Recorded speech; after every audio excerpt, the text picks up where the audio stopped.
I've been visualizing, and I'm so good at finding a feeling place inside, but not actually having like the manifestations that I'm looking for. And then someone I decided to work with said to me, "You're not getting what you want because you don't believe you're wanted. You don't really feel how wanted and accepted you are." Well, it hit something inside of me. And what she said to me was that all the visualizations that I do and the happy feelings that I feel afterwards, it was like my happiness was just riding on a fantasy that wasn't real, and that I wasn't really able to bring what I wanted into manifestation because of my fear of being rejected. Now here's the thing. So as somebody in an authoritative position says something like that to you, the tendency is to trust what they know. And what we're saying is the way those words wrenched your gut is your indicator that your inner being does not agree with those words. But if it made me cry, didn't that mean it was true for me? If it brought up emotion up? If it brought emotion up for me? Well, would you want to say, I want to feel good under all conditions, so inner being of mine, even when somebody says something to me about me that's utterly untrue, I want you to resonate so much with it that I don't feel any negative emotion? That's what you're asking for. In other words, this is the same thing. A lot of people say, well, I feel guilty. That must mean that what I'm doing is wrong. And we say, no, it means that what you're doing you think is wrong and you want to do what's right. The thing that you have to come around to understanding, and it's not the easiest thing to do when you've been brought up in a world that's been trying to get you to listen to them and listen to them and listen to them. It's not the easiest thing in the world to just listen to your own guidance. But we promise you, when you find negative emotion, it means the thought you're focused upon right now is screwy. And the most dynamic of person in the world could be giving it to you, and if it puts a knot in your belly, it's screwy as far as your inner being's concerned.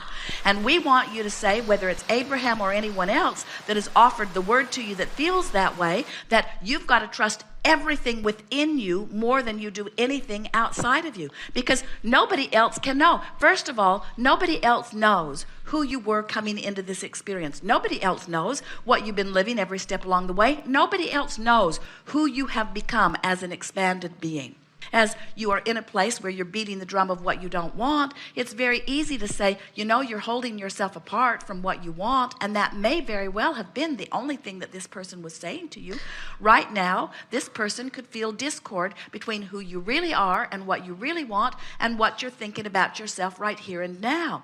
But it's not the end of the world that you're making it out to be. It's just a thought this way or this way. That's all it is. Since that time, I've been on a mission of really loving myself and appreciating myself and valuing myself, but I think I've made it out to be this big deal, because if I don't get there right now, then I'm not going to have anything that I want in my life, and that's the most important thing to me.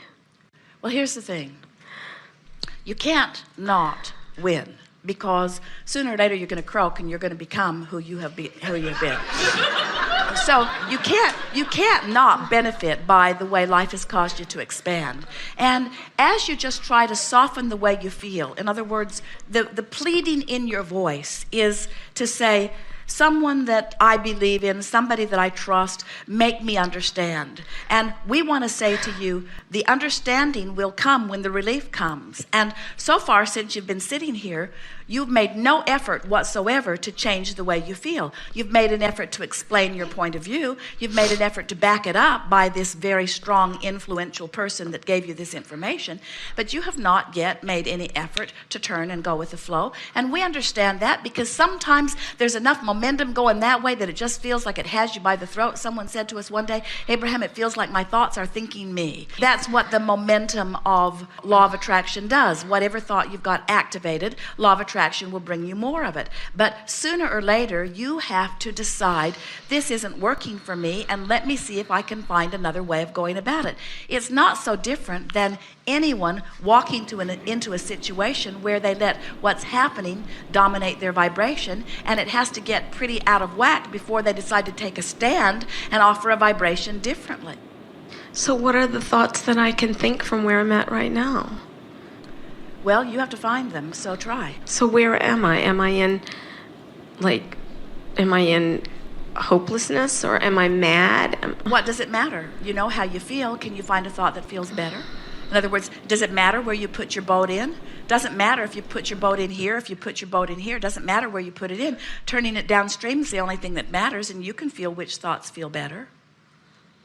Can't you? Mm-hmm. Doesn't it feel better just acknowledging that? Mm-hmm. Yeah. Jerry and Esther received a phone call as they were coming to the hotel, guiding them. And it was hard for them to picture what they were being told about how to come in. Esther was trying to see it in her mind, but since she had never been to this hotel, she could not really make any sense of the information that was being given to her. And when she hung up, Jerry said, "What was that about?" And Esther said, "Something about construction at the hotel, and don't worry, you can get your car in." And so Esther heard, "We can get the car in," but it made her wonder, are there some people who can't get their car in? In other words, she felt the uneasiness of that. And then when they approached the hotel, they were approaching it from the wrong direction, and there was so much traffic. And they were signaling left to come into the hotel, but none of the traffic would part to let them in. And it looked impossible, and so Esther said, "No problem, I will just go up and make a U-turn." So she went up, and she knew that she was doing something pretty much illegal, but she figured that she's really fast at it, and so she waited for perfect timing, and she got herself almost turned around, and another car scooted in and took her place and left her sort of straddling the traffic, which meant not only was she not turned around, but she was blocking one lane of traffic that was wanting to go the other way. And so Esther began thinking to herself, her first thought was, I am a very bad person, and I don't deserve to be driving in this traffic. And if there were a policeman around, he should give me a ticket, and I would deserve it. In other words, she was beating up on herself because she had made a mistake, and she knew it was a mistake, and she did not like being in the position where she was inconveniencing others. So now she's got that feeling in her stomach. And she remembered something that we say on a regular basis, I am where I am. In other words, she could not physically pick that car up and move it. There was not one thing that she could do. She was blocking traffic from two directions and could not do anything about it until somebody else moved some way. So she sat there and she said to Jerry, I can sit here and feel terrible, which I deserve to do. Or I can try to find a downstream thought. And so then she thought, no one's really moving very far anyway. And then she thought, and these nice people in this traffic, not one of them has honked at me. And then she thought, they may be used to things like that in areas like this. And then she thought, and it's clear that I have Texas plates, so I have no clue what I'm doing. And even though nothing had changed at all, Esther's energy shifted, and then traffic started to part a little, and she made her U-turn. And then she said to Jerry, as she easily turned into the parking garage, you know, when you think about it, that was the best decision the whole way around. In other words, it really didn't hold anybody up, and even though it was highly illegal, it was the best decision under the conditions that we could have possibly made. And so what we're getting at is that it's... Fortunately, Esther and what she thinks is the only thing that matters relative to her vibration. In other words, she could let honkers bother her, but there weren't any honkers. Even Jerry was doing his best to relax. He was just sort of breathing and reading the map, hoping not to make eye contact with anyone in the other car.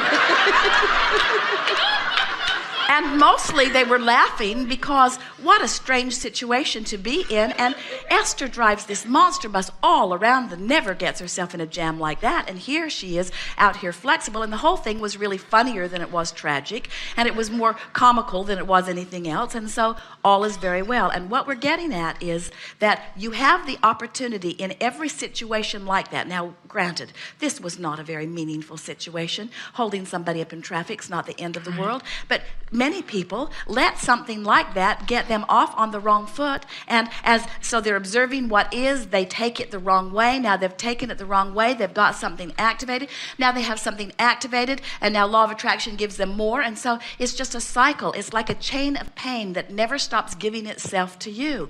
And after a while, you begin to feel sort of tense about it, and you begin to question your worthiness, you begin to question your value, you begin to question your rightness. Every situation you should be able to turn yourself downstream no matter how serious it is. And overthinking it and trying to make it the turning point in my life, it's not the turning point in your life. It's just the turning point in traffic. It's not the turning point in your life. It's just the turning from feeling bad to feeling good, from being grouchy to being more positive, from being pessimistic to being optimistic, from being doubtful to being hopeful, from being angry to being less angry, from being angry to being frustrated, from being frustrated to being hopeful, from being hopeful to being believing, from being believing to being knowing. It doesn't matter where you are. It doesn't matter where you are, and it doesn't matter how you got there. And don't let anybody shine such a spotlight of scrutiny on you as to, for a moment, make you feel that you should have done something differently before you got here, because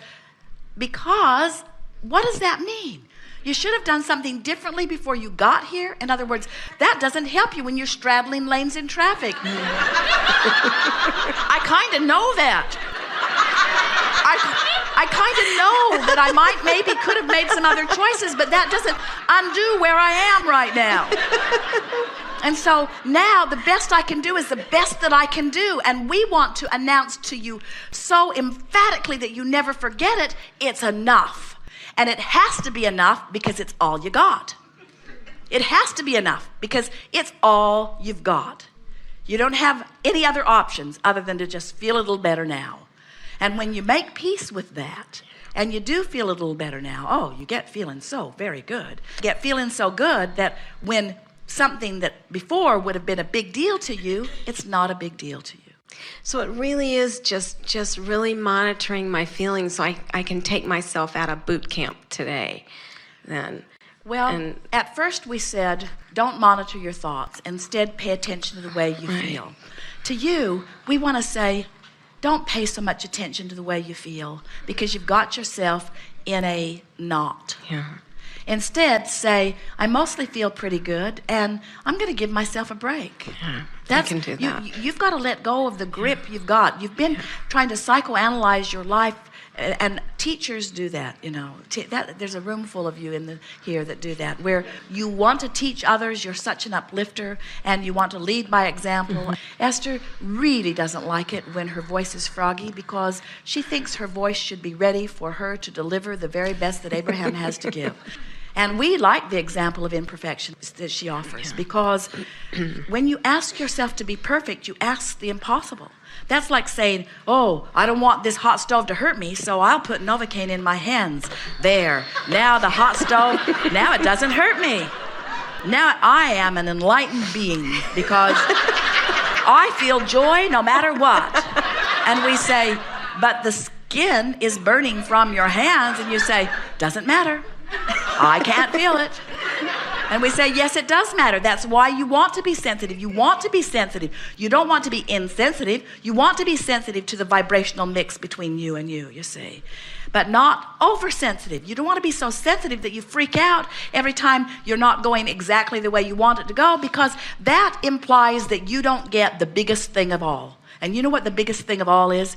You're eternal. You know what the next biggest thing of all is? You've been going for a long time. You know what the next biggest thing of all is? The stream is moving powerfully, and you can't get it wrong, and you never get it done, and you can't get it wrong. In other words, believe in the stream. Believe in the stream. The way you're talking, it sounds like, there's this stream, and I'm crossways of the stream, and I've been so bad that the stream's probably going to give up on me. And we say, the stream's never going to give up on you. The stream is always flowing, and the only reason you feel so bad is because you're paddling so hard upstream, so stop it.